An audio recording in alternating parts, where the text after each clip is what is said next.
Vamos a debatir y a presentar este pequeño volumen de mi autoría que se llama El marxismo de Gramsci, notas de lectura sobre los cuadernos de la cárcel. Hemos invitado a compañeros que tienen una larga trayectoria en la región, tanto en la actividad docente como en la reflexión teórica e ideológica, y también en la participación en distintos movimientos sociales y de lucha, ¿sí? Estamos con José Luis Bonifacio, que es sociólogo, estudioso de los movimientos sociales, docente muy querido por sus alumnos de economía, que hay varios acá presentes. Ariel Petruccelli, que es el director de la carrera de Historia de acá de la casa, también muy conocido, amigo de la casa, ha participado con nosotros de varias charlas y debates. Y Fernando Lizárraga, que es también docente de la Universidad del Comahue, de la Cátedra de Teoría Política 2, y muchos lo conocerán por sus trabajos sobre Che Guevara y otros temas, ¿sí? La idea que teníamos es hacer unas intervenciones breves, más o menos unos 15 minutos cada uno, como para después poder abrir a intervenciones, preguntas, debates, lo que quieran. Los amigos que están leyendo el libro y tienen dudas también se las pueden sacar acá, que para eso estamos.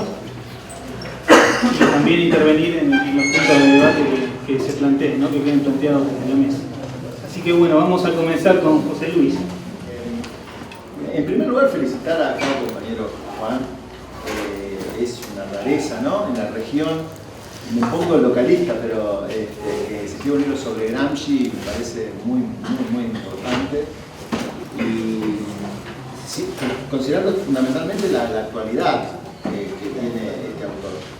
Y bueno, el libro de Juan es... Yo con Juan lo conozco desde hace muchos años y yo sé que Juan está estudiando ya hace más de una década, él lo dice en el libro, Gramsci, así que la garantía de que es un libro serio, de que es un libro muy reflexionado, de que es profundo, es un libro que vale la pena ser leído y que abre muchas puertas de debate, o sea, muchos frentes de debate en el sentido de que toca los temas que son candentes para los movimientos, tanto partidos políticos como movimientos sociales y todo tipo de praxis política que son tratados de alguna manera en el libro.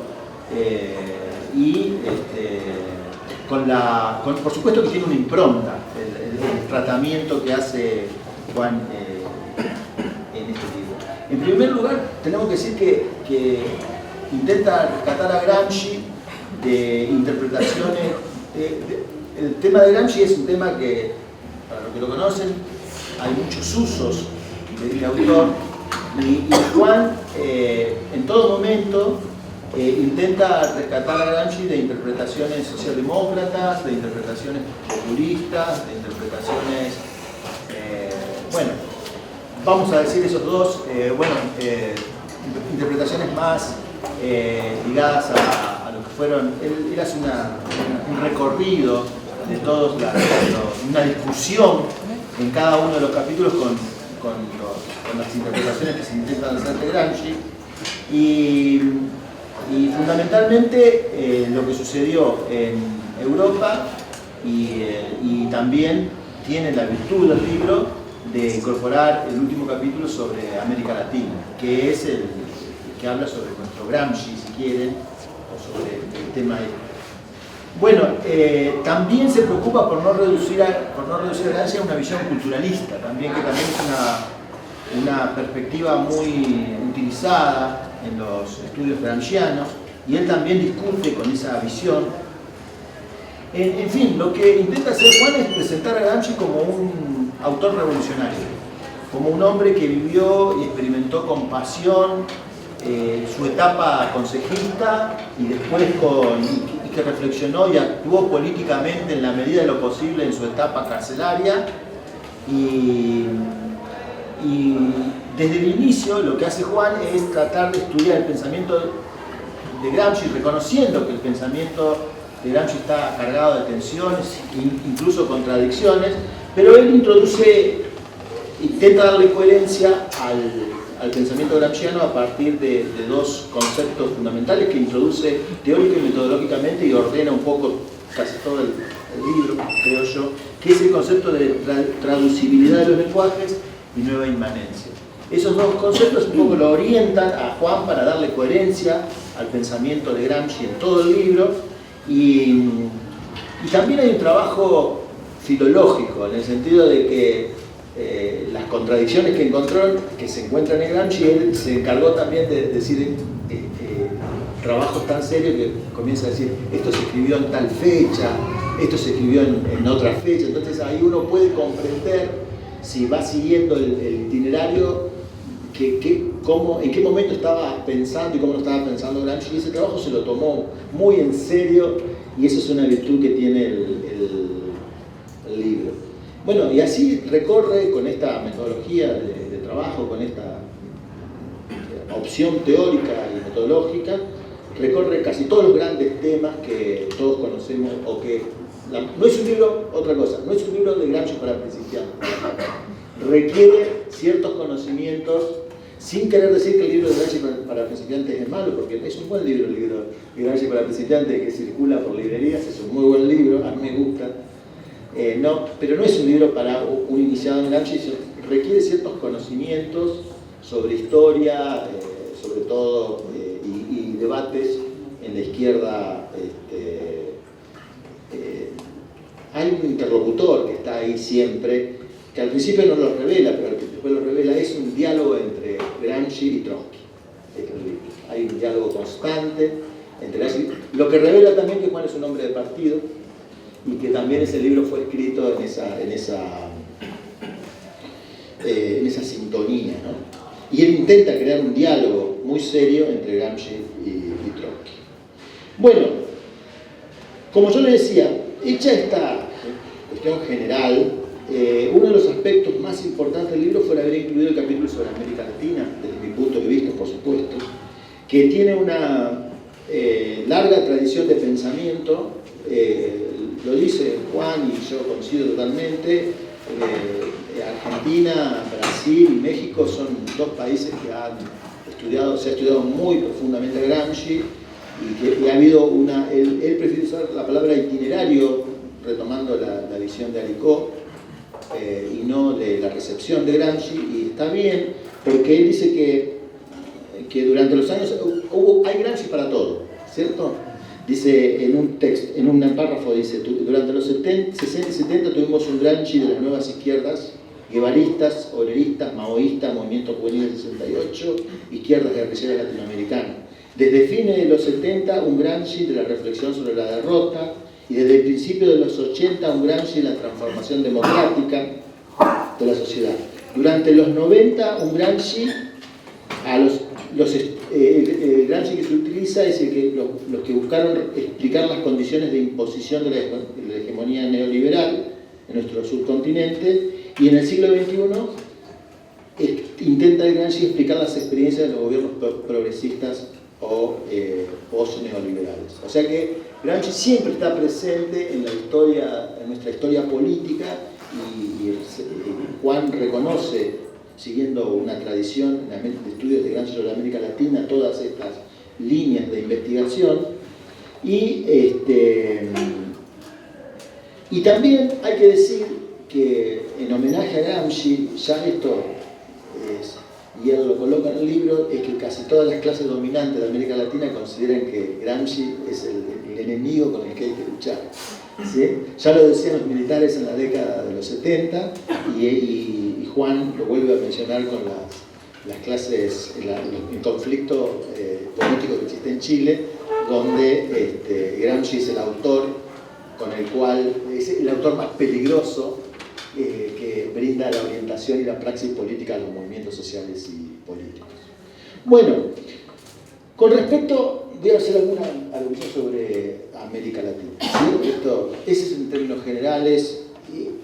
Para encarar a América Latina utilizó dos conceptos para estudiar América Latina, que es lo que hacen casi todo el libro, Juan, que es que cuando discute con Gramsci lo coloca en un contexto, o sea, el contexto de hegemonía, cómo surge y en qué contexto escribió Gramsci el concepto de hegemonía, y ese es el laburo filológico que él hace, histórico, y cómo le fue. Cuando habla sobre el príncipe moderno, hace exactamente lo mismo, Y hay un diálogo también tácito con la posición de Trotsky, todo el tiempo también.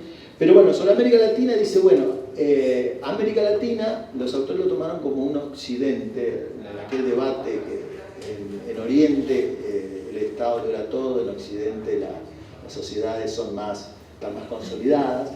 Él dice que bueno, que América Latina pasa a los tópicos gramscianos. En América Latina, Occidente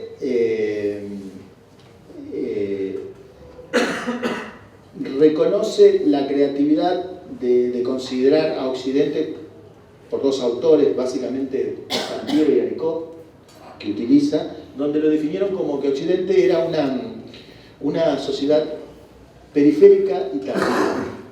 Y que el rasgo peculiar entonces de la interpretación de Juan hace su interpretación considerando que América Latina es un occidente periférico y tardío.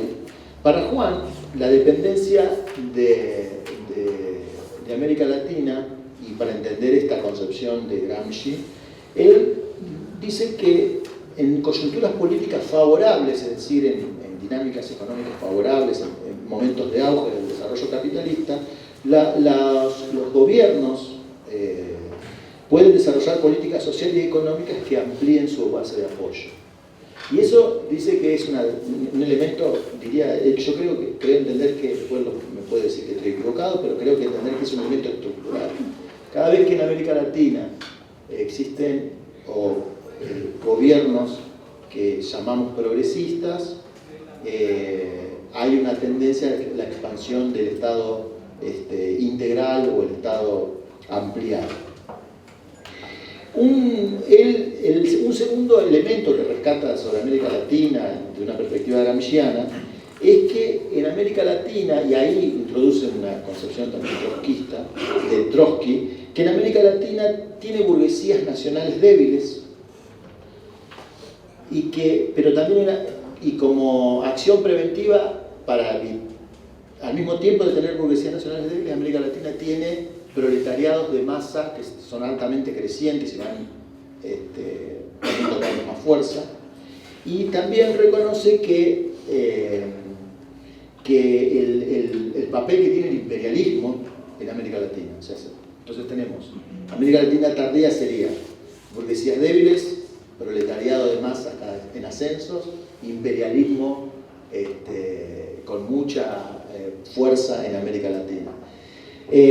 Para eso, las clases dominantes, dice Juan, las burguesías locales, tienen que buscar apoyo en el aparato sindical, en los aparatos sindicales. Entonces, como un elemento orgánico de la construcción estatal latinoamericana, los sindicatos, en su argumentación, dice Juan, juegan un papel muy importante para prevenir el ascenso de los obreros, del ascenso del proletariado.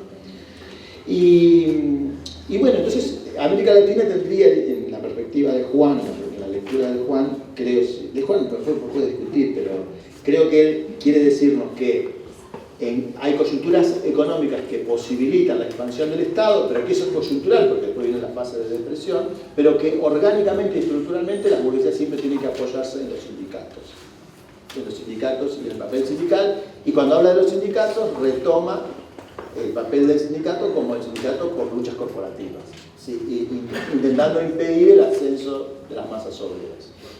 Bueno, yo creo que esta experiencia en América Latina es importante, es rescatada. A mí me llama mucho la atención poder encontrar estos rasgos generales estructurales. Lo que sí,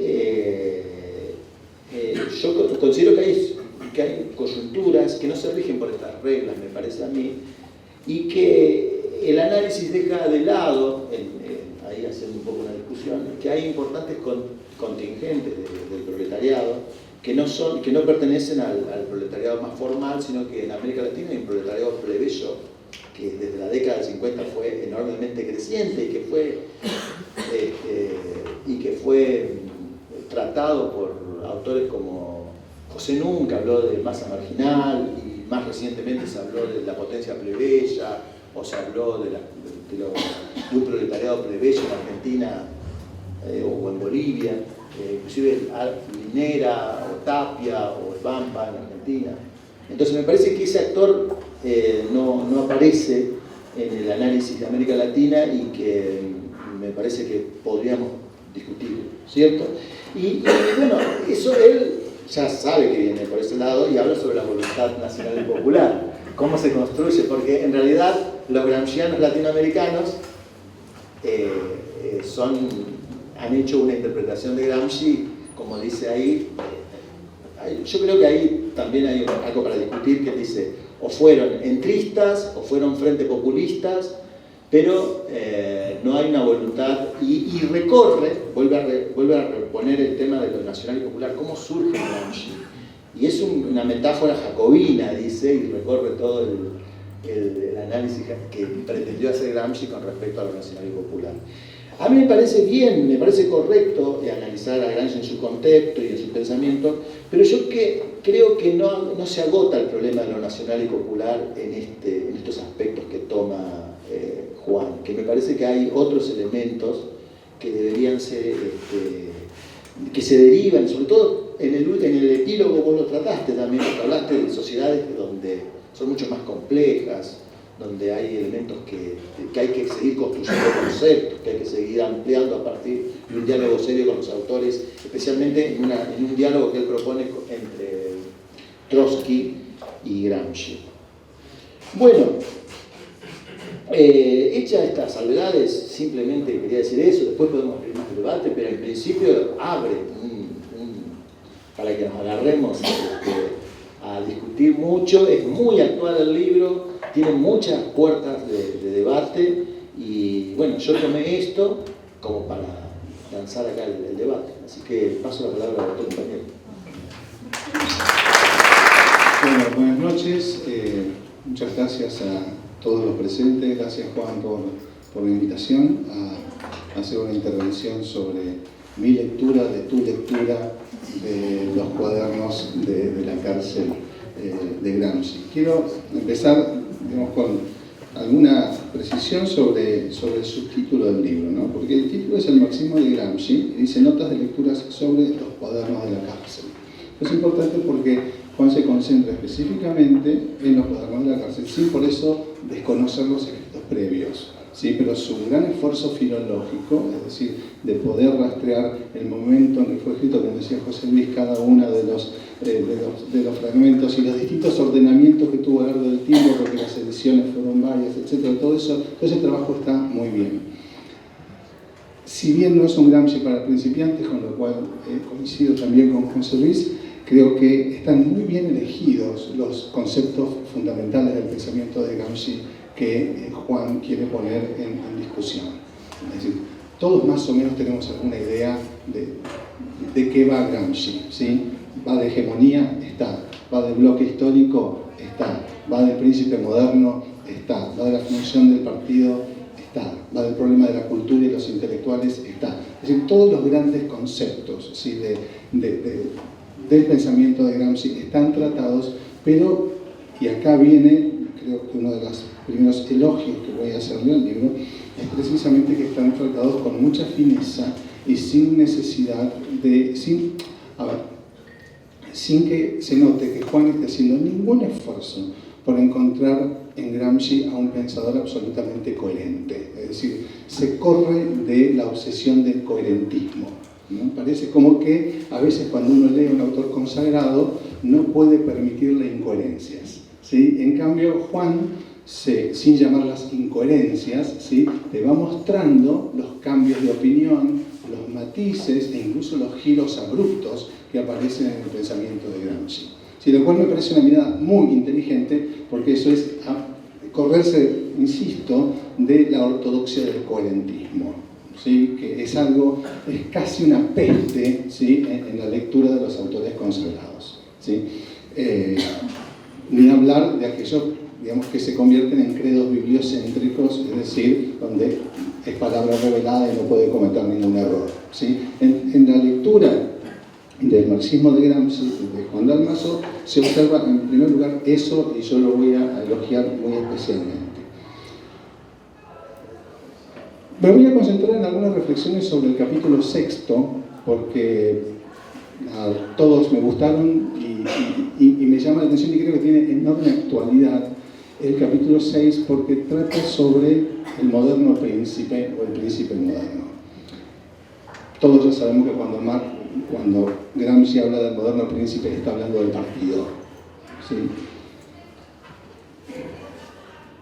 Pero ¿por qué hablaba del moderno príncipe? Solamente para engañar a la censura, a los carceleros y todo eso, y no hablar del partido, no, eso sería demasiado simple.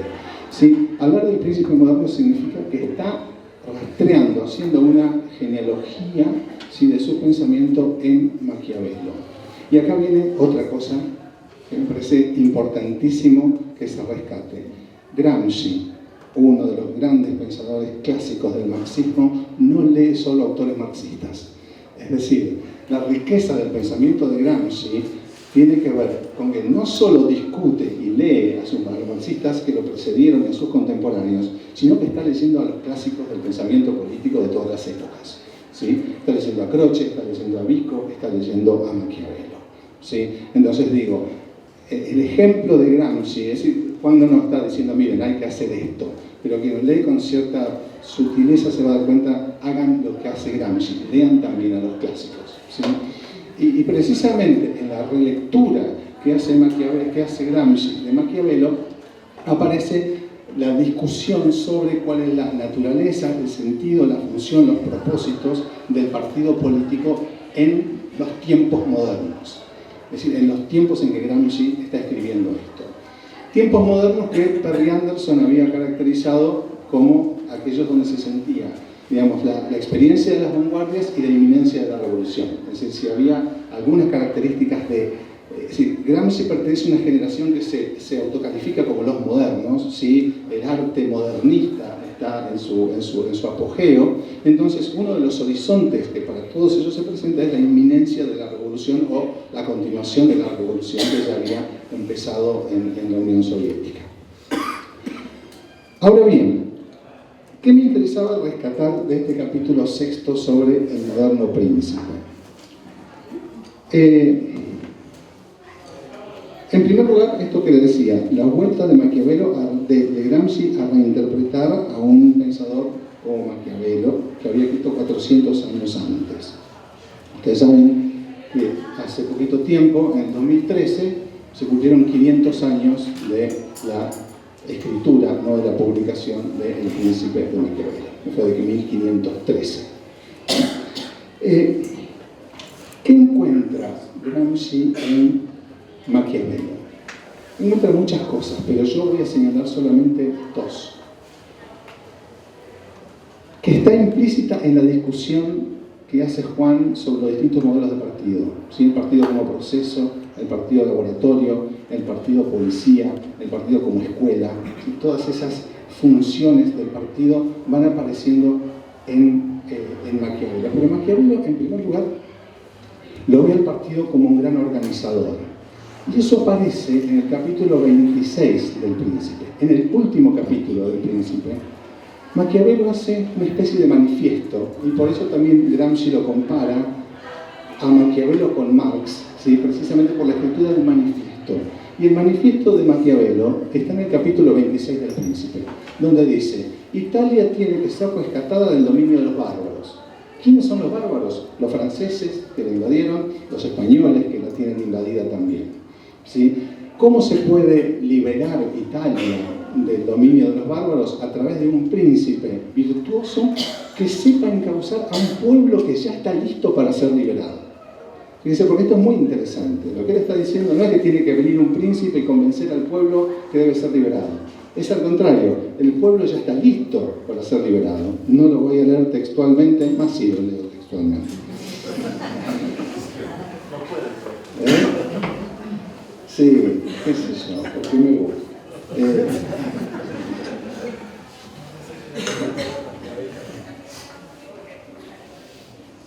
Habla de Italia, ¿no? Y dice: se la ve también a Italia toda preparada y dispuesta a seguir una bandera con tal de que uno la domine.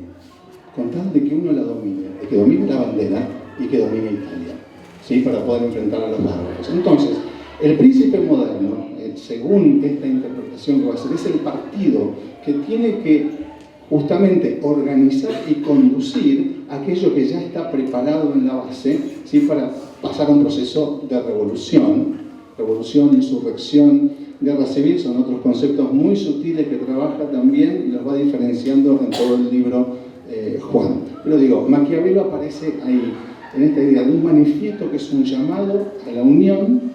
¿Y qué tipo de unión? Nacional-popular. Para mí hay una gran diferencia entre nacional y popular y otra que sea nacional-popular. En la expresión de Gramsci es siempre nacional-popular. Eso después podemos hacer toda una discusión entre la I y el guión, ¿sí? Ese sería el sexo de los ángeles, ¿no? Pero para mí no es lo mismo nacional y popular que nacional popular, ¿sí? Y eso, digamos, me parece que es algo que se podría charlar más adelante. En segundo lugar, decía, respecto de la política y de lo político que aparece en el capítulo 6 y la función del partido, Gramsci está pensando en un pasaje del Príncipe, del capítulo 18, donde Maquiavelo dice que la política es básicamente la actividad de un centauro. El centauro que actúa como humano y como bestia, ¿sí? Por lo tanto, el político debe saber actuar humanamente y debe saber actuar bestialmente. Su sabiduría consiste en saber en qué momento tiene que actuar de una manera o de qué manera tiene que actuar de la otra. Si eso lo trasladamos a la idea de partido como príncipe moderno, ¿sí? Y la violencia que Gramsci dice que el partido legítimamente puede usar, uno puede decir, está leyendo, me está trayendo el capítulo 18 de Maquiavelo, ¿sí? Para decirme, a veces el partido tiene que actuar bestialmente hacia afuera y hacia adentro, ¿sí? Porque el partido también es policía, ¿sí? de su propia organización, algo que Juan con mucha honestidad intelectual no esconde, ¿sí? En aquellos fragmentos donde Gramsci aparece con una visión muy monolítica del partido, ¿sí? Y no tan abierta, ¿no? Es el partido como policía de sí mismo. Entonces, de nuevo, la idea, otra vez, Gramsci leyendo a Maquiavelo y finalmente diciendo, Gramsci es uno de los primeros que se da cuenta para quién escribía Maquiavelo, porque durante mucho tiempo se pensó que Maquiavelo había escrito para enseñarle a los príncipes cómo gobernar. Y en realidad Maquiavelo escribió para que el pueblo sepa cómo gobiernan los príncipes. Es decir, hizo un doble juego. Es decir, todo el mundo pensó que le estaba enseñando a gobernar a los príncipes, pero en realidad le estaba enseñando al pueblo cómo gobiernan los príncipes para poder precisamente enfrentarse a los príncipes. Es decir, Maquiavelo es un pensador de la república y no un pensador del principado. Es un pensador del pueblo pequeño y no del gran pueblo. Por eso dice, siempre hay una división entre los grandes y los pequeños. Los grandes que quieren oprimir y los pequeños que no quieren ser oprimidos. Y eso Maquiavelo lo pone como una constante universal. Es decir, siempre va a haber opresores y oprimidos. Y en tiempos de Maquiavelo, un contemporáneo de él, Gaetano Mosca, ahí después, Juan, te iba a preguntar si sabes si Maquiavelo leyó algo de Mosca, porque son contemporáneos, pero no lo sé, es decir, francamente no lo sé. Si Gramsci leyó Mosca, ¿no? Maquiavelo no. Lo menciona varias veces. Lo menciona, entonces lo conoce, no sé lo cuándo conoce lo leyó. porque era un profesor jurista. Gaetano Mosca, ¿sí? En sus estudios de ciencia política, es uno de los pensadores de la reacción del conservadurismo, uno de los teóricos del conservadurismo. Y Mosca decía que hay una ley universal según la cual siempre va a haber gobernantes y gobernados. ¿Sí? Y esto lo recoge un fragmento al respecto en el capítulo 6, Juan, un fragmento donde precisamente Gramsci se pregunta esto. Es decir, ¿es cierto que siempre va a haber gobernantes y gobernados? ¿Sí? ¿Qué va a pasar con el partido una vez que ocurra la revolución? ¿Se va a mantener esta constante histórica eso que se está preguntando Gramsci es algo que estaba en el aire de la época, especialmente con Mosca. Mosca diciendo, eso no va a cambiar, siempre va a haber gobernantes y gobernados, pase lo que pase. ¿Sí? Es casi como una ley universal. Gramsci desafía ese sentido común epocal de los grandes pensadores de su momento y también de Maquiavelo, que había dicho que siempre iba a haber opresores y oprimidos. Ese tipo de cosas también las vamos a encontrar en este capítulo y a lo largo del libro de Juan. Finalmente, Juan hace una discusión muy interesante con un autor que es Peter Thomas, que escribió un libro que se llama El momento gramsciano. ¿Sí? Bueno, ese es un libro del 2009, si mal no recuerdo, ¿no? El momento gramsciano. Ese libro tiene un título que está copiado de un libro de John Pocock del año 1975, que se llama El momento maquiaveliano. Es decir, nuevamente, en el título del libro de Thomas, que Juan discute muy bien, otra vez hay ecos, ¿sí?, de todo lo que hay alrededor del príncipe moderno y lo que se puede sacar, ¿sí?, del momento maquiaveliano, ¿sí?, que es un libro de Pocock del año 75, donde es uno de los pensadores que, esto no lo dice Juan ahí, lo agrego yo como aporte a la discusión, es uno de los que argumenta con mayor énfasis sobre el Maquiavelo republicano y no el Maquiavelo como, autor de elogios de los príncipes. Así que, bien, de nuevo, y para concluir, me parece que este capítulo 6, con mucha sutileza, trabaja las diversas dimensiones y funciones del partido, dividiendo los distintos momentos en el pensamiento de Gramsci sobre la función del partido y remitiéndonos siempre a la noción maquiaveliana, ¿sí?, del príncipe moderno como aquel que articula la voluntad general, ¿sí?, nacional, popular, a través de un programa de acción, ¿sí? Y una acción que no es espontánea, sino que una acción que es objetiva. Acá aparece, es muy interesante, un fragmento que no recuerdo si está citado acá, pero que en las notas sobre Maquiavelo Gramsci introduce, donde dice, básicamente siempre se hace la distinción entre lo objetivo y lo subjetivo, ¿no? Y la voluntad se pone del lado de lo subjetivo.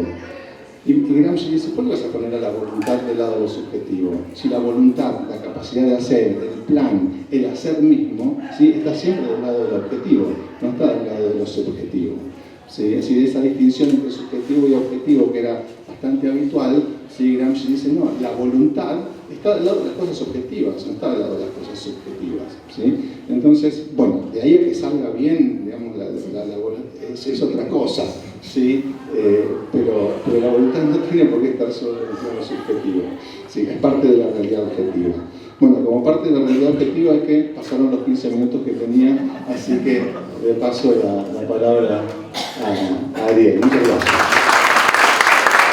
Bueno, cumplo con el ritual de agradecer la invitación de Juan, que es un amigo, y me parecería apropiado comenzar lo que tengo para decir con un par de anécdotas.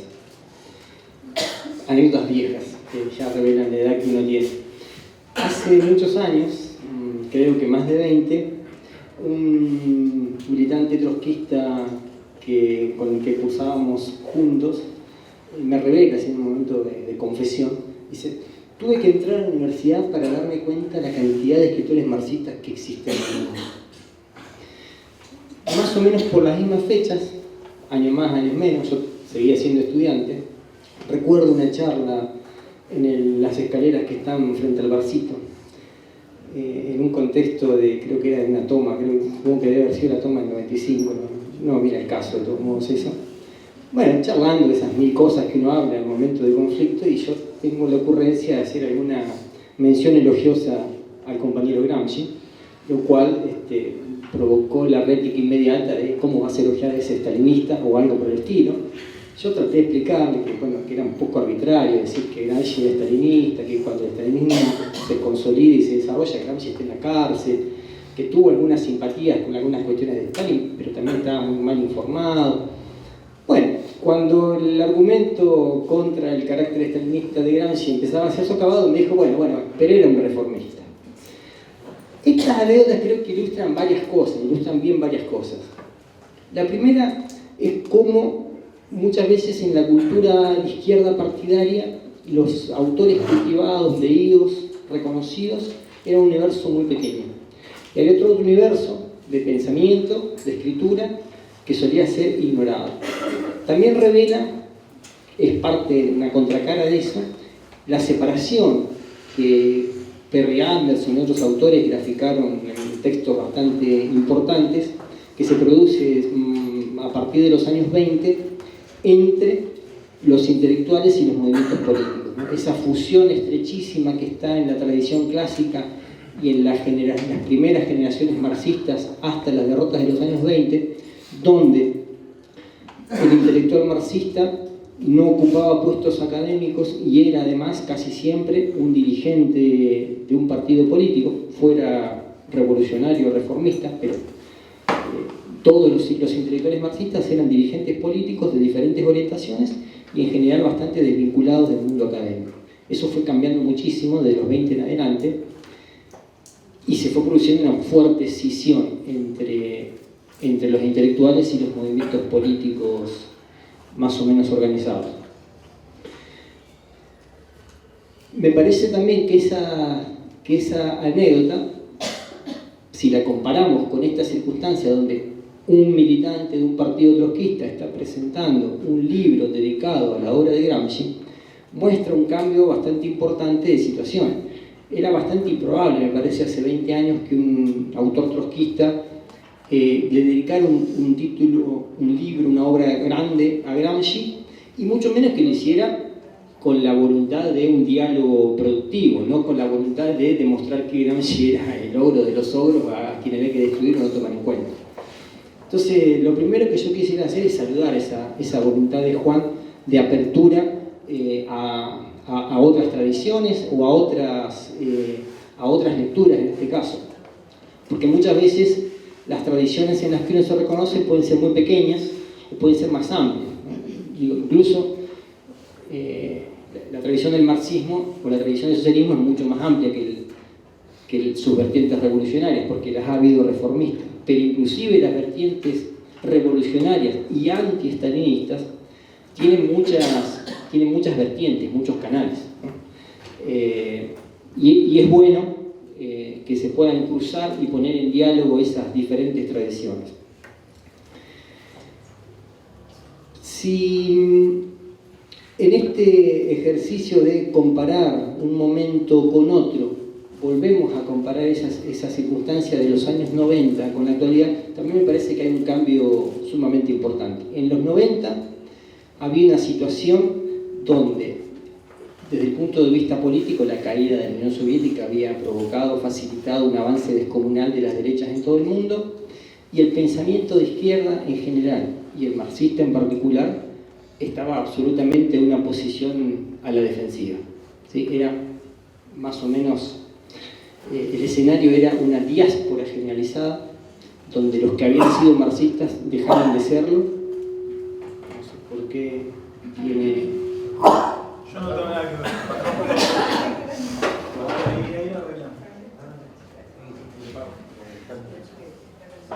Ahí. A ver, ahí. Ahí no se escucha. Si lo acerco, ahí va. Bueno, repito, la situación era una diáspora generalizada donde los que habían sido marxistas dejaban de serlo. Creo que ese es un contexto diferente, completamente diferente, donde los que mal que mal mantuvimos en el campo intelectual los principios del marxismo, sobrevivimos. En los 90 muchos pensaban que el marxismo pasaba a ser 10 o 20 años después una cosa del olvido, ¿no? Que se iba a estudiar el marxismo como hoy se puede estudiar, no sé, el platonismo, ¿sí? Como un cuerpo de ideas histórica que alguien alguna vez pensó, pero no como un cuerpo de ideas que pudiera estar en la inspiración de sectores de la vida política contemporánea. Y por supuesto que hay toda nuevas generaciones y nuevos desarrollos y nuevos autores y nuevas organizaciones que se incorporan a esta tradición.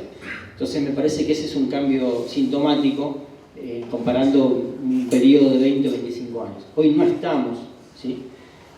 Yo no me siento hoy como me sentía en el 95 a la defensiva, ¿sí? Donde me siento como una situación donde uno dice, bueno, tenemos muchas cosas para ofrecer y podemos discutir en pie de igualdad si se trata de la discusión en el campo intelectual con los más importantes autores contemporáneos de las diferentes tradiciones. Me parece también que si bien el fenómeno de escisión entre los intelectuales y los movimientos políticos o las masas que luchan en las calles sigue siendo una realidad, habría que reparar en un dato curioso, y me pongo localista como el compañero José. Es bastante curioso que en Neuquén, bueno, Juan es de Chipoleti, pero es una especie de valletano, se hayan producido entre 8 y 10 obras de carácter teórico vinculadas con el marxismo o con historiadores o con perspectivas de izquierda libertaria.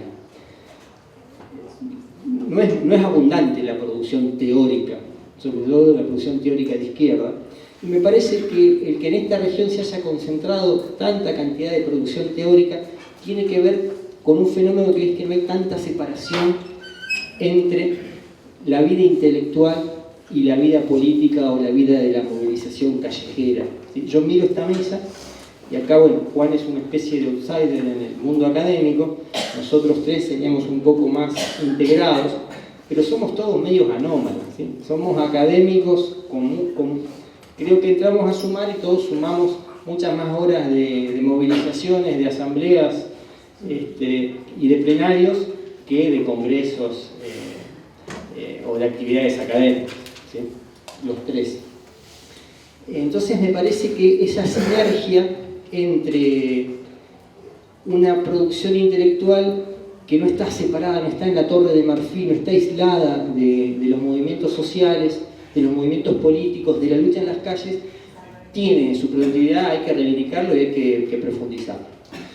Pero con respecto al libro de Juan, yo voy a tomar un aspecto específico que me parece que es, no sé si es el nodal del libro de Juan, creo que es uno de los puntos nodales, pero me parece que es el punto nodal de lo que habría que discutir políticamente hoy.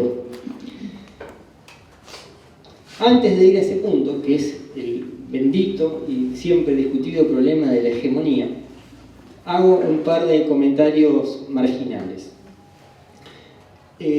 Salvador López Arnal, un autor español que le hizo una larga y muy recomendable entrevista que está disponible en el sitio Rebelión a Juan, le reprocha en algún momento, excusándose, es un hombre muy modesto, Salvador, puede ser una cuestión medio localista mía, pero usted no menciona a dos autores que en España son muy importantes para discutir Gramsci, como Paco Fernández Buey y Manuel Sacristán.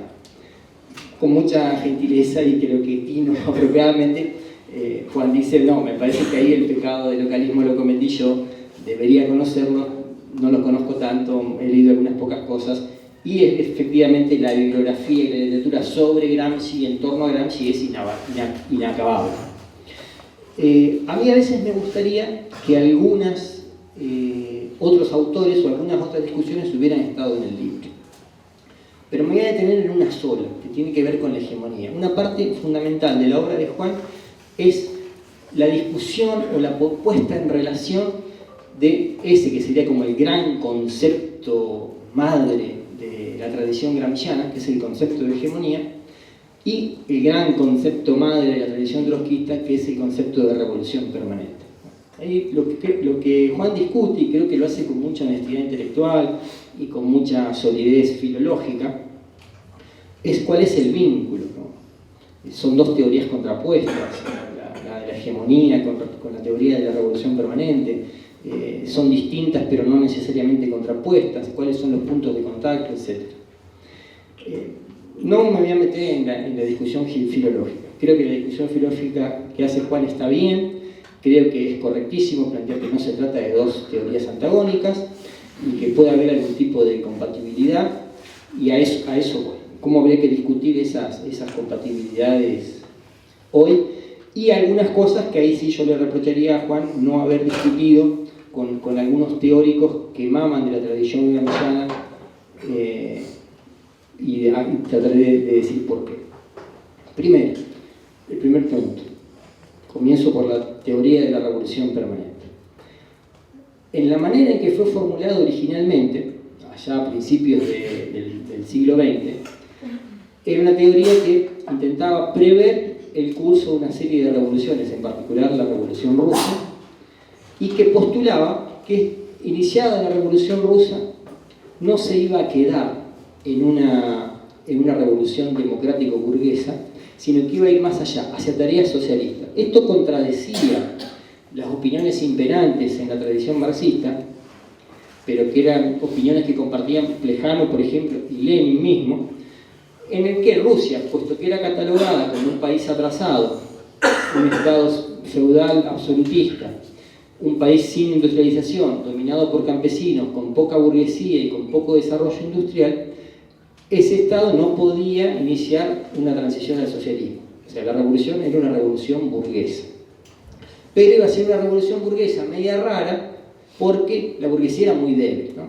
Ahí, de hecho, el concepto de hegemonía, que Gramsci lo utiliza, se generaliza a partir de la obra de Gramsci, se populariza con Gramsci, pero no es un concepto de Gramsci. El concepto de hegemonía, de hecho, lo crean los autores rusos, y es un concepto de cómo pensar esa rareza que sería una revolución burguesa, pero que va a estar llevada adelante prioritariamente por una fuerza que no es burguesa, que es el proletariado. La hegemonía del proletariado, después Gramsci traslada el concepto a otros problemas. Entonces, la revolución permanente, el contenido que tenía era decir, iniciada una revolución burguesa en los países periféricos, no se va a detener en las tareas típicamente burguesas o capitalistas. Va a ir más allá. Y la razón por la que iría más allá, la razón fundamental que argumentaba Trotsky, era que iba más allá porque ya estábamos viviendo la etapa de la transición al socialismo. Es decir, que, si lo dijéramos en términos de un autor más moderno, que es Wallerstein, la verdadera unidad de análisis para entender lo que sucede en el mundo no es un estado en particular, sino la economía mundo o el sistema mundial. ¿Sí? O sea, no hay que analizar lo que ocurre en Rusia en particular, para volver a ese ejemplo, sino la situación a nivel mundial. Y el otro contenido fundamental de la teoría de la revolución permanente, que también estaba vinculado a esta perspectiva mundial, era que una vez que se iniciara la revolución, inclusive que yendo más allá de las tareas democrático-burguesas, iniciadas tareas socialistas, la revolución no podía detenerse en las fronteras nacionales, ¿no? Debía ir siempre más allá, porque justamente ahí venía el análisis de que la unidad de análisis es el mercado mundial o la economía mundial. Ahora, en la perspectiva de Trotsky, esa era una teoría que actuaba como una previsión de lo que debía ocurrir necesariamente. Trotsky pensaba que necesariamente esa debía ser la secuencia. El curso histórico fue mucho más ambiguo. En Rusia, podríamos decir, esa fue la secuencia.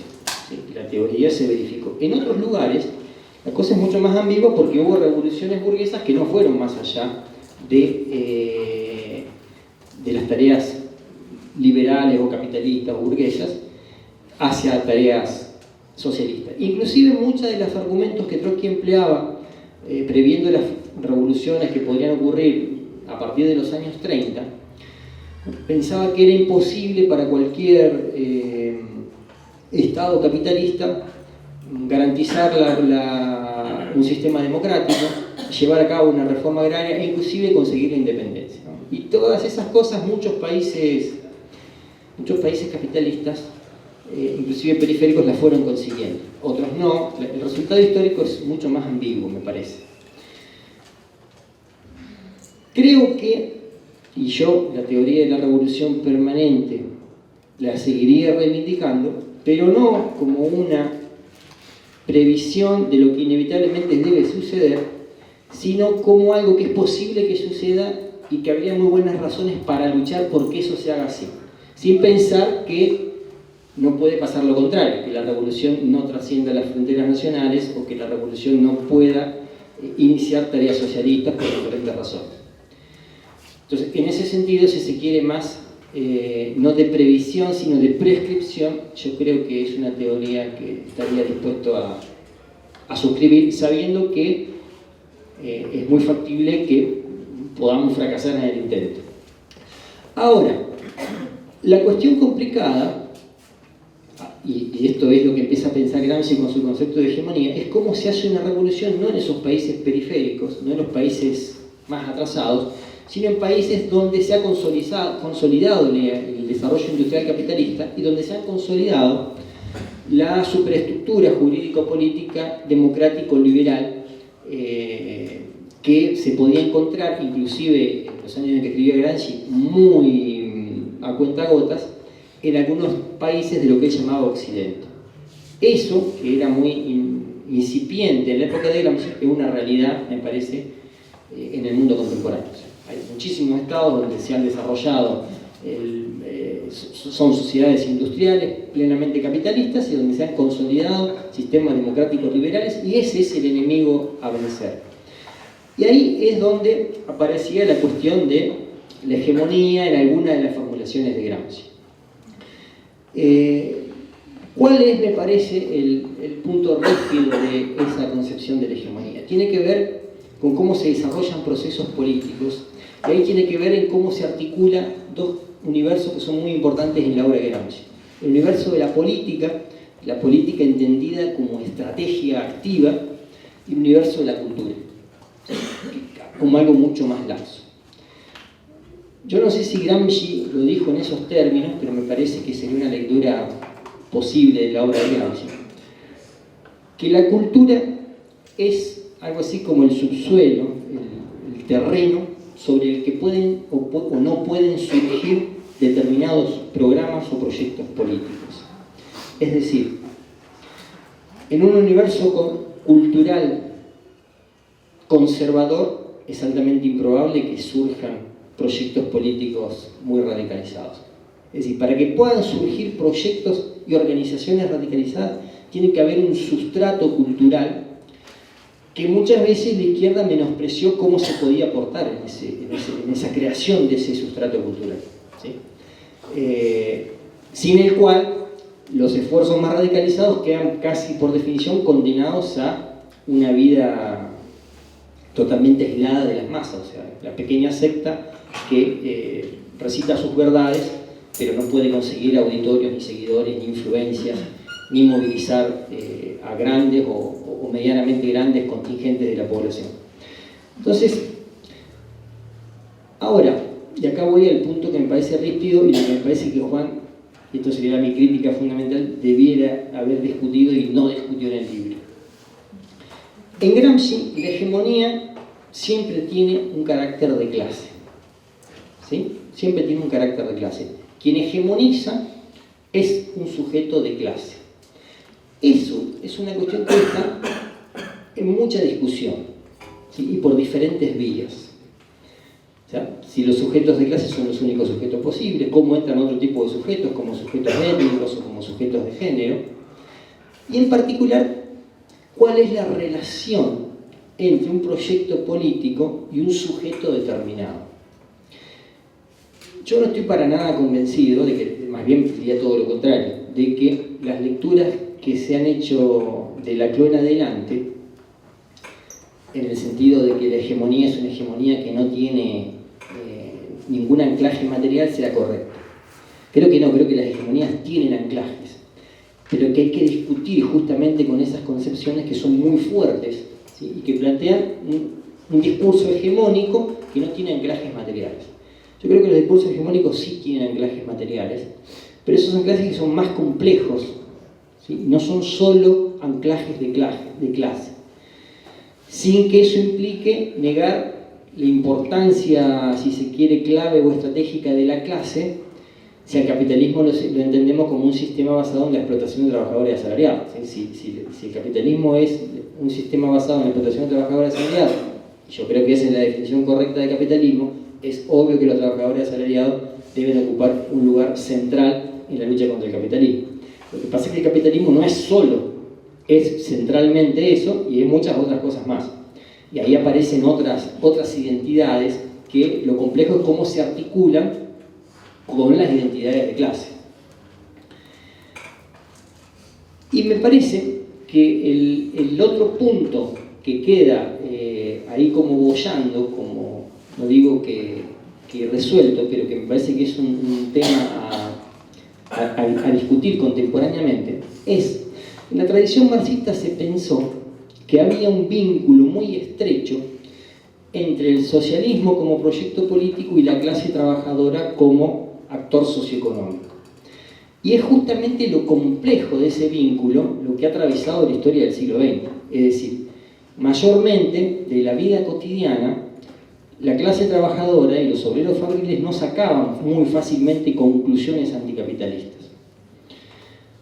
Y esto inclusive tiene que ver con cuestiones de vida cotidiana, que uno lo puede transparentar muy bien cuando compara la cotidianidad, por ejemplo, cómo la burguesía en su vida cotidiana, fuera cual fuera su perspectiva ideológica o sus lecturas preferidas, producía capitalismo. ¿Por qué producía capitalismo? Pensara lo que pensara, ¿sí?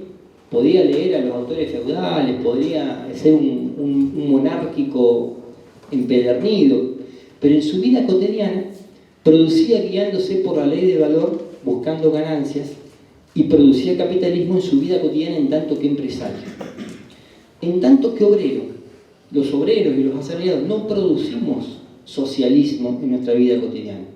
Más bien lo que reproducimos y producimos es la explotación capitalista.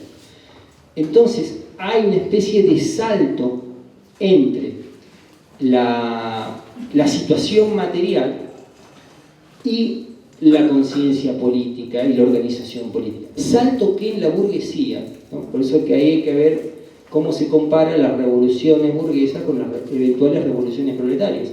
La burguesía, fuera lo que pensara en términos religiosos, ideológicos o políticos, votara quien votara o no votara nunca, producía capitalismo, incluso dentro de un régimen feudal, día tras día. Se diera cuenta o no se diera cuenta. Lo hiciera conscientemente o no lo hiciera conscientemente. Creo que es imposible que el socialismo se desarrolle de esa manera. El socialismo es, por definición, una acción muchísimo más autoconsciente.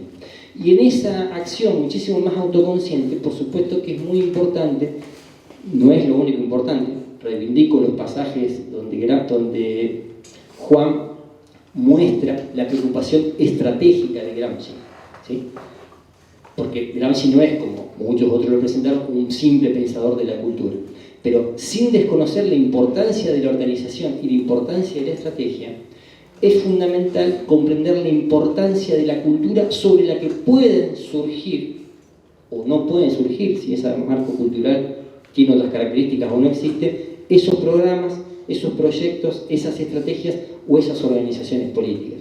Y ahí hay todo un problema sumamente grande, que es, me parece, un problema que habrá que debatir en muchísimos espacios a lo largo de muchísimo tiempo, e inclusive con Juan hace algunos años atrás hemos discutido mucho sobre perspectivas estratégicas en el blog que él tiene, que se llama Local Bacteries, y de paso hago propaganda para que lean el blog.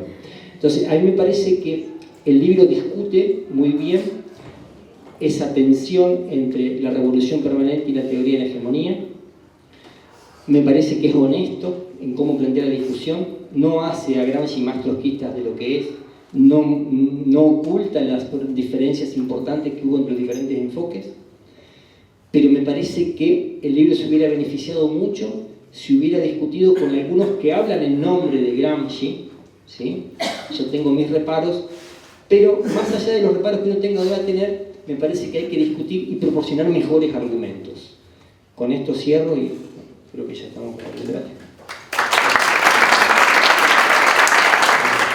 Ya los compañeros dijeron casi todo, así que yo voy a tratar de ser lo más breve posible, porque aparte después de esto hay que conversar un poco y después hay un brindis, porque para eso vamos a agasajarlos a ustedes, que son mis invitados junto con los compañeros. Hay varios temas para considerar con teniendo en cuenta las intervenciones que han hecho los compañeros también. Las anécdotas que contó Ariel me parece que se inscriben en que el pensamiento de Gramsci fue apropiado en los años de la segunda posguerra por el Partido Comunista Italiano, que era un aparato que, si no me equivoco, tenía 1.600.000 afiliados en los sindicatos. Creo que tenía un poco menos en el partido, y en las primeras elecciones que hubo después de la salida de la guerra, que si no me equivoco fueron en 1948, disculpen si estoy diciendo mal el año porque no me acuerdo exactamente, sacaron el 36% de los votos y se desmoralizaban los dirigentes porque pensaban que iban a ganar las elecciones. O sea que estamos hablando de un aparato grande. O sea, no como cuando acá en la facultad la gente se queja de los aparatos porque hablan dos seguidos de la misma agrupación en la asamblea. Eran aparatos importantes, era un aparato muy fuerte que hizo una serie de lecturas de Gramsci que no fueron siempre las mismas, fueron cambiando según los distintos momentos políticos, pero básicamente Togliatti, que era el dirigente del partido, que a su vez había sido compañero en la juventud de Gramsci, utilizó a Gramsci como una especie de guardaespaldas ideológico para las distintas formulaciones que fue haciendo de una estrategia que más o menos siempre fue la misma, que era la de desarrollar un partido que fuera ganando peso, sobre todo a partir de la política parlamentaria, aunque también tenía política sindical, mucho más floja, y también política cultural, con el discurso de que en Italia se podía llegar al socialismo a través de esa política. Muy parecido a lo que había sido tradicionalmente la socialdemocracia, aunque cuando había que posicionarse sobre cuestiones que necesitaba la camarilla gobernante de la Unión Soviética, también lo hacía. Muchas veces con reparos, pero en general me parece que está bien una cosa que dice un biógrafo de Togliatti, que Togliatti era un estalinista educado, ¿sí? Pero eran mucho más, gente mucho más formada y más sofisticada que los estalinistas de filas, pero nunca dejaron de ser estalinistas, ni por el tipo de interés que defendían, ni por cómo actuaban frente a las oposiciones internas, y básicamente era una estrategia de tipo frente populista, pero ayornada, más parecida a una política socialdemócrata. Rescatar a Gramsci de eso es un trabajo que todavía no está terminado. De hecho, hay lugares donde no se conoce la edición crítica que ha sido publicada en italiano en 1975, y hay una sola edición íntegra en otro idioma, que es la que se ha hecho en lengua castellana, en México, de la editorial Era. Después, en los demás lugares son selecciones de los cuadernos. En Brasil hay una edición que es una mezcla de ediciones temáticas, como las que había hecho primero el Partido Comunista Italiano, y un poco de la edición crítica. O sea que hay, no es solamente una cuestión de tipo filológico, quizá para el especialista o el que está muy dedicado al tema, sino que el conocimiento de la obra de Gramsci siempre va a tener algún tipo de interpretación, obviamente, pero el conocimiento de su obra, sin los anteojos que impuso Togliatti para leerla, todavía no está totalmente asegurado. Es un proceso que está en marcha. En ese contexto, yo creo que el intento de hacer un diálogo entre tradiciones no solo es necesario, sino que también es complejo, porque yo siempre que hacemos charlas, siempre hay algún compañero que pide la palabra y dice, está muy bien lo que dice, pero Gramsci apoyó la Primera Guerra Mundial, después fue consejista ultraizquierdista, después adhirió al socialismo en un solo país y después escribió esos cuadernos que los usó Togliatti para hacer un reformismo y que esto del otro. No está mal, o sea, es una crítica válida, pero a mí me parece que no sirve desde el punto de vista de tratar de pensar precisamente lo que intentamos plantear en el libro, que es la actualidad de la problemática de la revolución permanente relacionada con la de la hegemonía. Eso quería plantear como un primer aspecto. O sea, hay un trabajo alrededor de las apropiaciones de Gramsci y de las lecturas que se impusieron, y en eso entra también América Latina, un poco lo que comentaba José, porque en los 80 hubo un Gramsci de la transición democrática, ahora hay un Gramsci del populismo. Incluso el otro día en un debate, un profesor universitario de acá de Argentina, de Buenos Aires, dice cosas muy importantes que planteó Gramsci como la batalla cultural. O sea que la consigna de 678 es lo que dijo Gramsci. Es ahí un nivel, bueno, capaz que yo justo estoy agarrando un ejemplo que no es el mejor, ¿no? Pero la discusión sobre qué es lo que dijo efectivamente y en qué medida determinadas apropiaciones deforman esas ideas, todavía sigue planteada. Y yo la única solución que le veo son dos cosas. Uno, tratar de hacer un trabajo lo más ajustado de lectura de lo que dicen específicamente los cuadernos.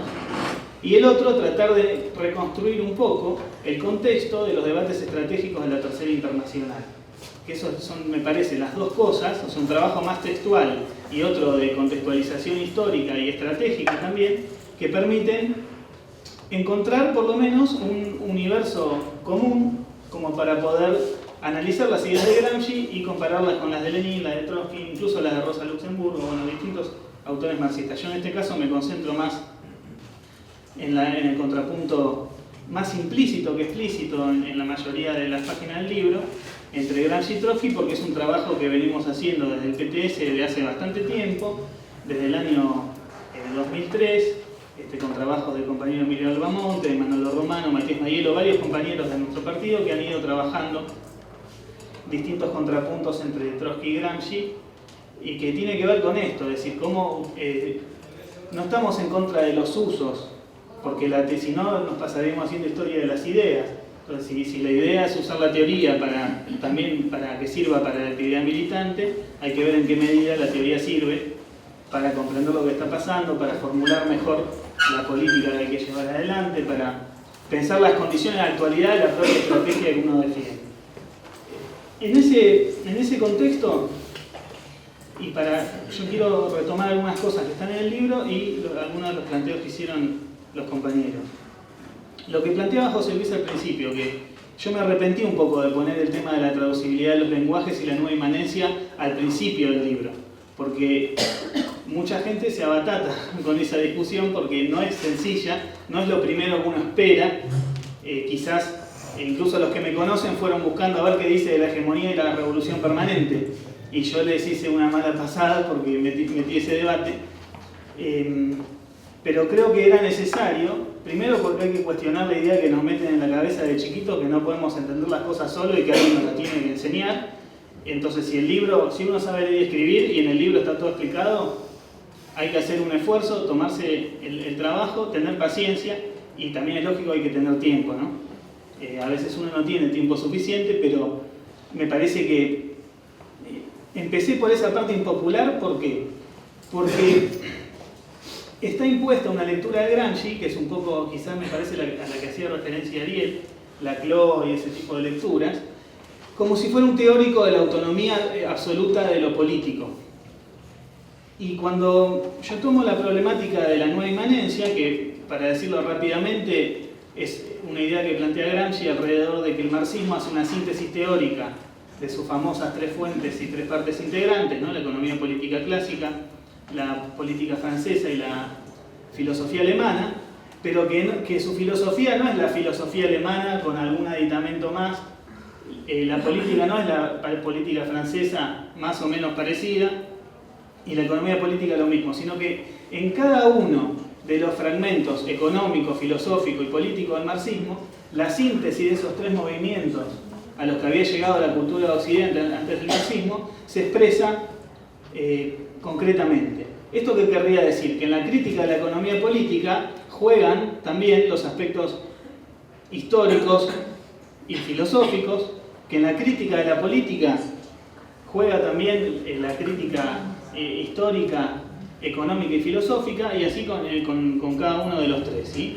Entonces es una nueva forma de pensar para Gramsci, la que introduce Marx, donde intenta hacer un pensamiento integral que, aunque analice la realidad dividida en determinados fragmentos, desde el punto de vista teórico busca partir de una síntesis donde economía, filosofía, historia y política están integradas. ¿Para qué sirve esto? Me parece a mí metodológicamente. Para intentar comprender el sentido de cómo Gramsci va construyendo sus conceptos. Entonces, donde se presentan lecturas más unilaterales, si uno se atiene al intento de hacer un pensamiento más integral o unitario, las puede ir contextualizando y marcando cuáles son los límites de esa lectura. Por ejemplo, en los años 70, el Partido Comunista Italiano, en un momento que apoyaba la política de la democracia cristiana, llegó a decir que como la política hegemónica era hacer sacrificios de orden económico corporativo, no había que oponerse a la política de austeridad. Bueno, esa sería la versión más aberrante, o sea, la CLO es un lujo al lado de eso. O cualquier populista, digamos, que esté de acuerdo con el aumento de salario, es un lujo al lado de esos tipos.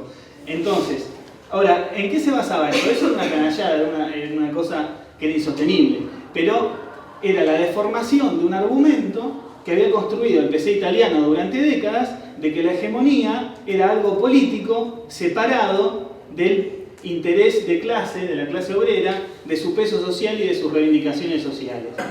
Entonces, yo empecé por estos conceptos que son muy importantes estructuralmente en los cuadernos, pero quizás un poco impopulares para empezar el libro por ahí, sin contar la introducción biográfica, que es más fácil, precisamente para marcar esto. Es decir, ojo con las lecturas de Gramsci que lo plantean como un pensador unilateral de la autonomía de lo político, y de ahí derivan la oposición con la revolución permanente, la oposición con el marxismo supuestamente economicista de Marx, y bueno, y un montón de cosas más. Dicho esto, el segundo intento de reflexión teórica tiene que ver con la relación entre la teoría de la hegemonía y la de la revolución permanente. De eso hablaron un poco los tres compañeros, así que yo no quiero abundar demasiado, pero sí señalar dos o tres cosas. Lo primero, la idea de revolución permanente no es un invento de Trotsky.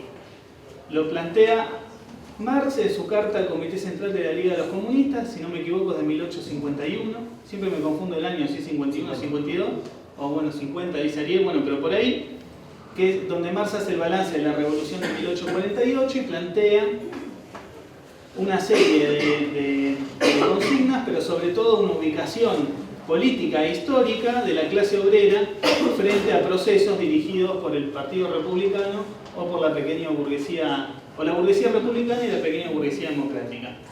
Obviamente esa idea en el marxismo ruso se hace mucho más compleja. Tampoco es Trotsky el primero que la formula, porque hay ya otros marxistas rusos, por ejemplo como David Riazanov, que no hablan exactamente de revolución permanente, pero hablan de revolución en permanencia. O sea, es una idea que estaba, y esto lo dice el mismo Trotsky en 1922, es una idea que era parte del acervo teórico del marxismo clásico, aunque por muchas décadas, con el desarrollo de la socialdemocracia alemana y la política parlamentaria y sindical, como que quedó un poco de lado, ¿no? Pero eso es importante. Lo que hace Trotsky, ¿qué es? A partir hace dos cosas, me parece. Una, a partir del análisis de la dinámica propia de la experiencia de las revoluciones burguesas, en Resultados y Perspectivas, cuando él toma 1789, 1848 y la Revolución Rusa en 1905, va mostrando cómo de ese bloque pueblo, sujeto pueblo, que hizo la Revolución Francesa, va desagregándose y va surgiendo la clase obrera como un actor diferenciado, que es el que en 1905 va a tener planteada la tarea de lo que planteaba Ariel, ¿no? De acaudillar una revolución democrático-burguesa que, por su inserción en una economía mundial, por las características conservadoras de la burguesía rusa y porque la clase obrera, si tomaba el poder, no podía decir, ay no voy a expropiar las fábricas porque esto es una revolución burguesa, iba a transformarse en una revolución obrera. Y Trotsky discutía en términos muy duros con Lenin, porque decía, hay un artículo muy bueno que se llama Nuestras diferencias, donde le dice a Lenin que tiene un ascetismo, quiere que los obreros sean ascetas, que tomen el poder pero que hagan las reivindicaciones de los campesinos nada más, que eso no puede ser. Y Lenin tenía también sus argumentos que los daba también con términos a veces más amables, a veces menos. Pero ¿qué quiero decir con esto? Que la teoría de revolución permanente surge como teoría para explicar la especificidad de la revolución rusa, pero siempre desde el inicio ya tiene un elemento de analizar el carácter de la revolución contemporánea. Por eso parte de la comparación entre revolución burguesa y revolución obrera, y del análisis de cómo la propia dinámica interna de las revoluciones burguesas y de la sociedad burguesa crea las condiciones para un proceso y una estrategia de revolución permanente. Gramsci desarrolla la concepción de la hegemonía tomando más o menos el mismo punto de partida. Por más que él siempre plantea como que Trotsky es demasiado teórico, o hace un análisis demasiado teórico, demasiado abstracto, y que en realidad en la práctica Lenin es el que llevó adelante en Rusia la consigna que Marx había planteado en 1848. Es decir, que hay momentos donde Gramsci reproduce hacia Trotsky ciertas críticas que había planteado sobre todo Bukharin en 1925 en el debate contra el trotskismo en la URSS, que la crítica ¿cuál sería básicamente? Que Trotsky tenía una idea muy abstracta de que la revolución rápidamente se transformaba en revolución obrera y socialista y desconocía las etapas intermedias por las que la revolución tenía que pasar. Ahora, más allá de los pasajes en los que Gramsci reproduce ciertos argumentos de Bukharin, toda su reflexión sobre el problema de la hegemonía está relacionada con esta dinámica interna de la sociedad burguesa, pero no solamente analizando cómo se va desagregando el bloque pueblo y surge la clase obrera y todo eso, sino cómo se desarrollan y se consolidan los estados modernos en Europa. En ese sentido hay una diferencia con el pensamiento de Trotsky. ¿Por qué? Porque quizás donde Trotsky ve más débiles las bases de la dominación burguesa, Gramsci las ve más fuertes. Y analiza un proceso que específicamente Trotsky no le prestó tanta atención, que es lo que él denomina los procesos de revoluciones pasivas. Que, para decirlo traducido un poco a términos actuales, son procesos de recomposición de la autoridad estatal o de constitución de una autoridad estatal con un discurso más o menos progresista, pero sin introducir cambios estructurales. Él para esto se basa en la experiencia histórica de la unificación italiana, pero es un modelo teórico que le permite pensar las reconfiguraciones estatales, las reconfiguraciones del poder estatal que se dan en los años de entreguerras. Y en ese punto, curiosamente, también se acerca un poco a Trotsky, que analiza las tendencias bonapartistas de las democracias burguesas y analiza el fenómeno de estatización de los sindicatos, que es muy importante.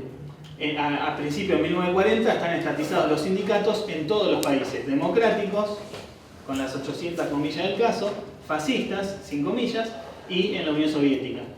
Y Trotsky dice, esto es un fenómeno de alcance mundial, la estatización de los sindicatos. Incidentalmente, estos análisis coinciden con los análisis que hace Gramsci sobre cómo al consolidarse el poder estatal con formas que se extienden hacia el dominio de lo que tradicionalmente se conocía en la ciencia política como sociedad civil, los partidos y sindicatos pasan a jugar un rol de policía, ¿sí? Entonces, para recapitular, puntos comunes entre las dos teorías hay varios. Uno, el origen común de las teorías, de cómo intentan explicar este proceso que va de las revoluciones burguesas tardías de 1848 a la Revolución Rusa y a las características más generales de la Revolución contemporánea. El otro, el análisis de ciertas tendencias estatizantes o de sobreextensión del poder estatal sobre otras esferas de la sociedad que antes no estaban tan directamente estatizadas. Ahí Gramsci también reflexiona sobre problemas de debates propios de Italia, ¿no? Toma en cuenta un jurista que se llama Santi Romano, que pensaba bastante de estos problemas, bueno, otras cosas. Por último, y que para mí es lo que sería quizá la pregunta del millón, en general en el trotskismo se consideró la teoría de la revolución permanente como una teoría de los países, de la revolución en países atrasados, ¿no? Trotsky, cuando sistematiza, digamos, lo que sería la teoría más formalizada, que es a partir de la experiencia de la Revolución China del 25 y 27, cuando se publica la Revolución Permanente en 1929 y 1930, él hace todo el balance de esa revolución en China y plantea una serie de tesis donde generaliza el problema de la Revolución Permanente que parte mucho del problema de los países atrasados, pero después plantea dos aspectos más, digamos, o sea, él dice, hay un primer aspecto, o una ley, digamos, que es el desarrollo de la revolución de democrático-burguesa a socialista. Hay otro que es del plano nacional al internacional. Y hay otro que es el de la constante transformación interna de las sociedades de transición una vez que la clase obrera llega al poder. El propio Trotsky ya lo formula en términos mucho más amplios que una teoría de revolución en los países atrasados. Y también dice otra cosa, que es que en los países de desarrollo capitalista más avanzado sería más fácil construir el socialismo, pero es más difícil llegar al poder. Cosa que Gramsci compartiría y comparte, y de hecho cuando Gramsci busca postular una estrategia para la revolución en Occidente, se basa en parte o toma como referencia un discurso de Trotsky en el tercer congreso de la Internacional Comunista, donde Trotsky decía algo muy parecido a lo que después va a decir en la Revolución Permanente, pero más específico, ¿no? Decía, nosotros en Rusia tomamos a la burguesía de sorpresa y eso en Europa Occidental no va a ocurrir. Y aunque toda revolución, esto después lo dice también en Lecciones de Octubre, aunque toda revolución siempre se va a enfrentar a un aparato de Estado más o menos en descomposición, no es lo mismo que lo que pasó en Rusia, que era un Estado burgués que ni siquiera se había podido formar entre febrero y octubre, ¿sí? Entonces, en todos estos puntos hay un área de convergencia que yo considero bastante importante y que es más o menos fácil de demostrar. Creo que en el libro está más o menos demostrado. Y de paso una aclaración, el trabajo filológico que uno puede hacer también se facilita mucho porque hay otra gente que lo hizo antes, porque yo no tengo los originales de los cuadernos en la cárcel para ver en qué fecha escribió o no escribió y todo eso. Eso en realidad en gran parte me basé en casi todo en un trabajo de un académico italiano que se llama Gianni Francioni, que es un trabajo ya viejo de finales de los 70, comienzos de los 80, que también hace algunas polémicas con Perry Anderson. Sí, capaz el trabajo específico mío es el de utilizar las fechas y las dataciones de las notas y eso para tratar de ver si lo que estoy tratando de plantear como hipótesis teórica es más o menos sostenible o no. Y esta discusión específica sobre las relaciones entre hegemonía y revolución permanente no están planteadas del mismo modo en otros trabajos sobre el mismo tema y tampoco están agotadas acá. En eso yo comparto un poco lo que dice Ariel, es decir, la idea de esto es abrir un poco más el paño de la discusión, pero no se puede agotar en un libro de 200 páginas, por más esfuerzo que uno le haya puesto. Punto de divergencia muy importante entre Gramsci y Trotsky, el problema internacional. Y acá es importante igual, yo creo que ahí hay dos cosas. Hay un problema pragmático, que es que Gramsci toma posición en su momento por la política de socialismo en un solo país porque la considera la más realista, siempre rechazando los métodos gangsteriles en ese momento era el bloque de Bukharin y Stalin en 1926, cuando él escribe una carta al Comité Central del PC de la Unión Soviética diciendo yo estoy a favor de la política de la mayoría pero estoy en contra de los métodos, yo no, porque escribe todo el Comité Ejecutivo.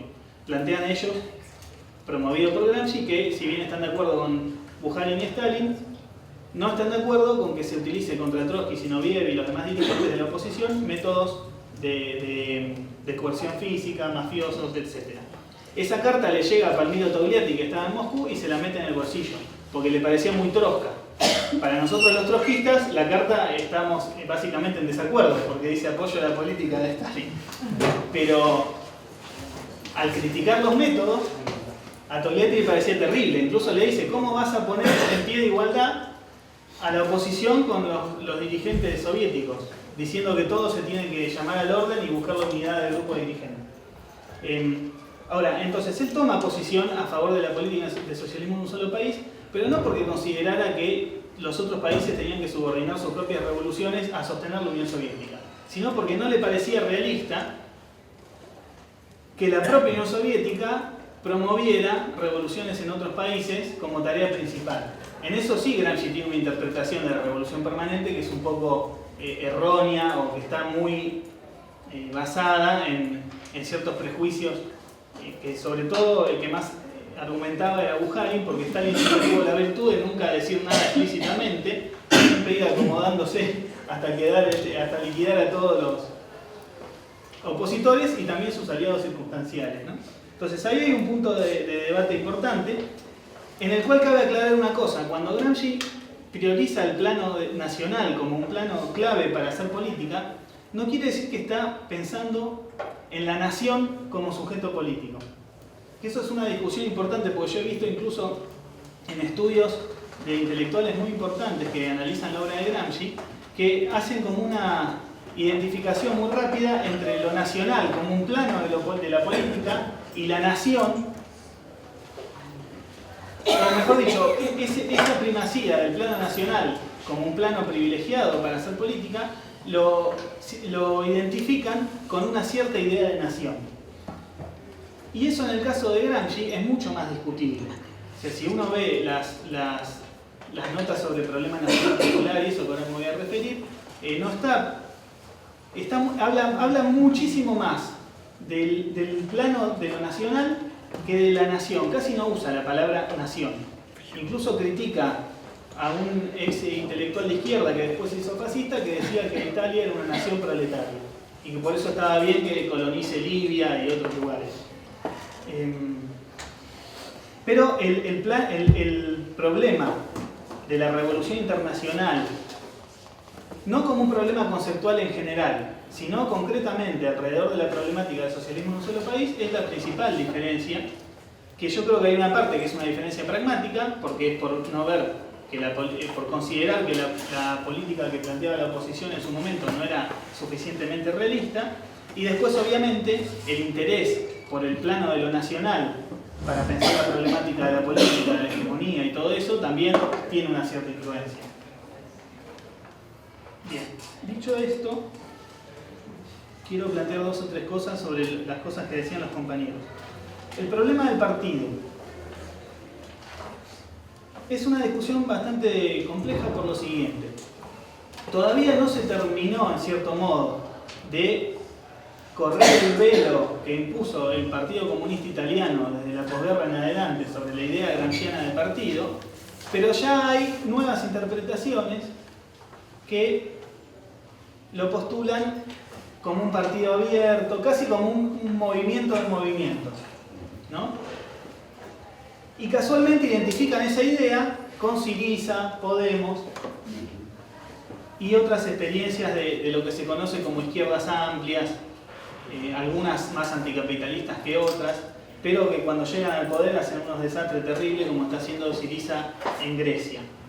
Entonces a mí de esa discusión lo que me interesaba plantear es cuál es la complejidad del planteo que hay en los cuadernos propiamente dicho. Entonces que ni Gramsci es un apóstol de los partidos movimentistas, del partido Proceso y todo eso, ni tampoco es un partidario de una organización de tipo stalinista totalmente cerrada, antidemocrática.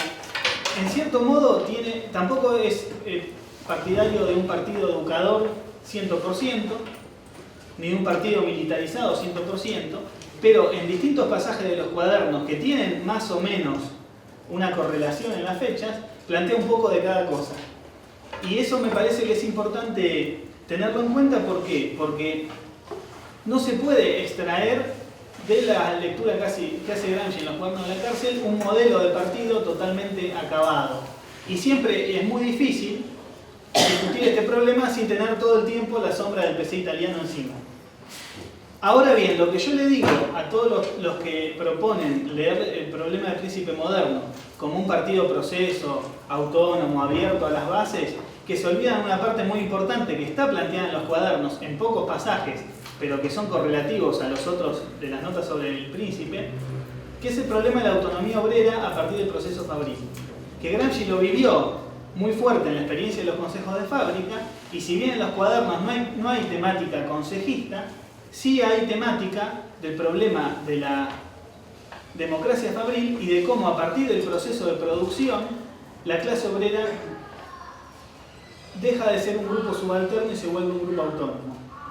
Salvo algunos autores muy específicos, quizá como Guido Liguori, después el resto no toma este problema. ¿Por qué? Porque es partidario de una idea de una izquierda amplia, donde los obreros a lo sumo sean una base electoral.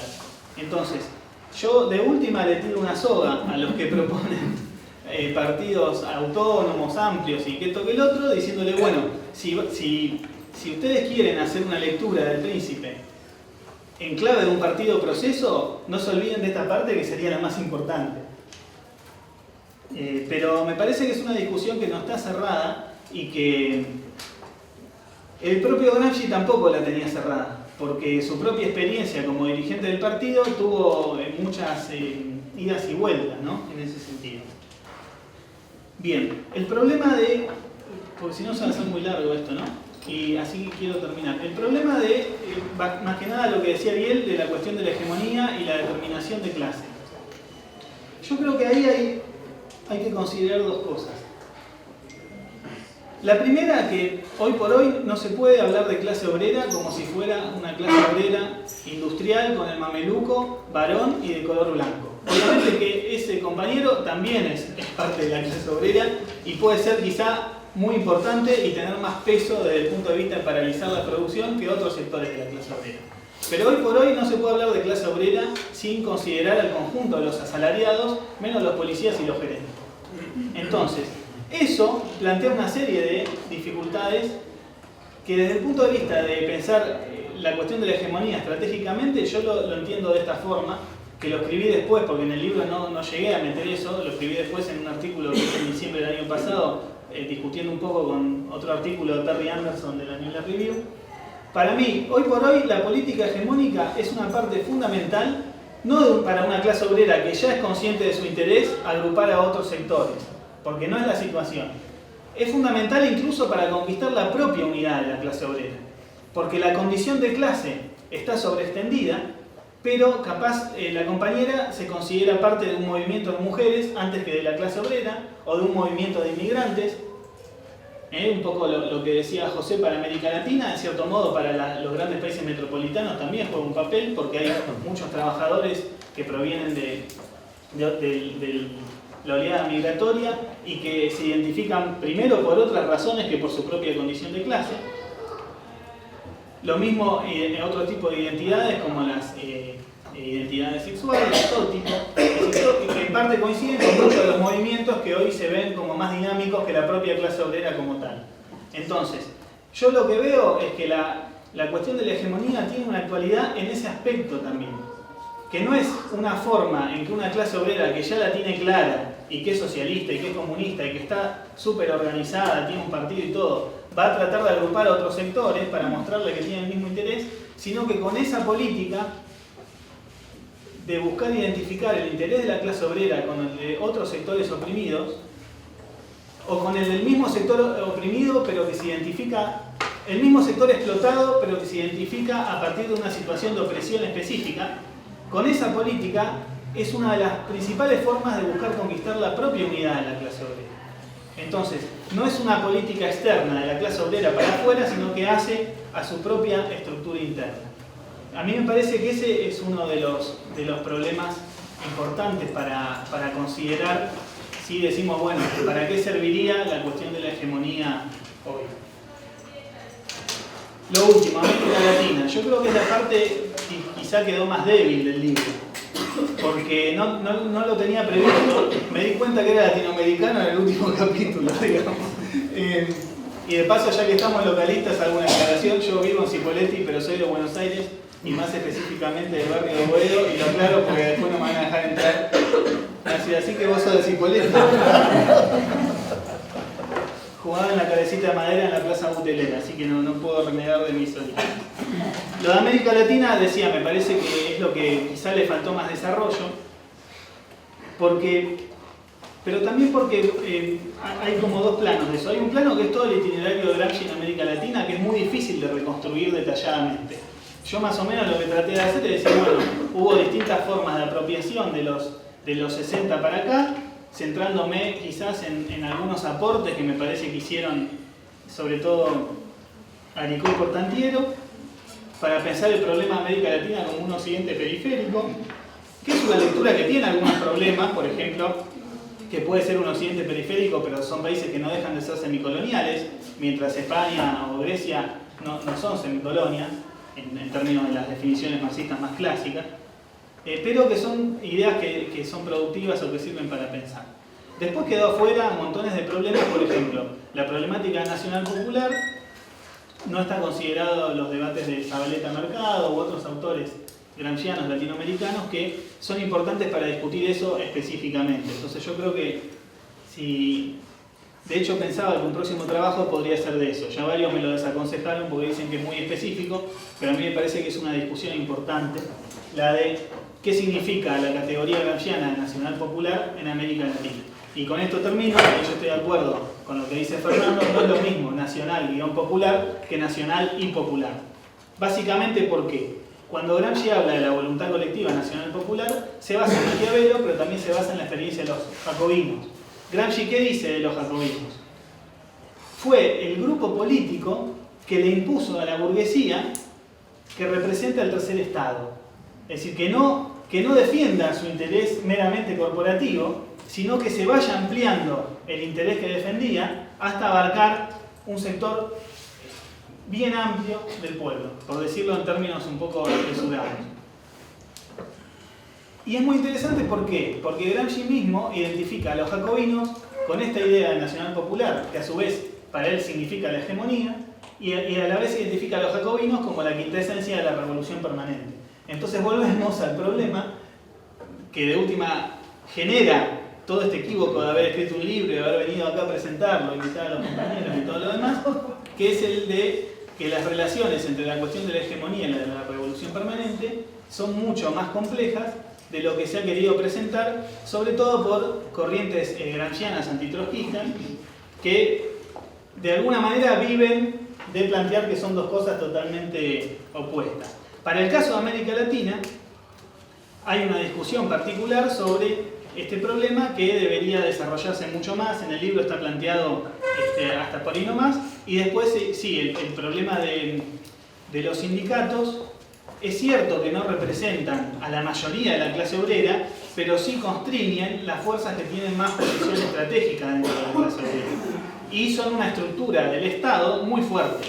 Y en cierto modo, no solo por los gobernadores y los diputados, Pichetto, o sea, todo el espectro del peronismo, incluido el FPV, le han hecho el aguante a Macri, por tomar un caso argentino, desde que está gobernando, sino sobre todo los sindicatos, que también son parte del peronismo, pero que son los que mueven fuerzas, aunque no tengan votos, tienen aparato, y mueven fuerzas sociales, o no mueven, mejor dicho, disponen de fuerzas sociales que no mueven en función de garantizar una estabilidad del Estado, más allá del presidente que esté. Entonces, yo estoy de acuerdo que, en parte con la crítica de García José, de que faltaría pensar el problema de la hegemonía en América Latina, incorporando toda la problemática de los movimientos sociales que no se identifican abiertamente como movimiento obrero, o que son obreros pero que no están sindicalizados, no forman parte, o sea, están en un nivel de organización al que los sindicatos no llegan.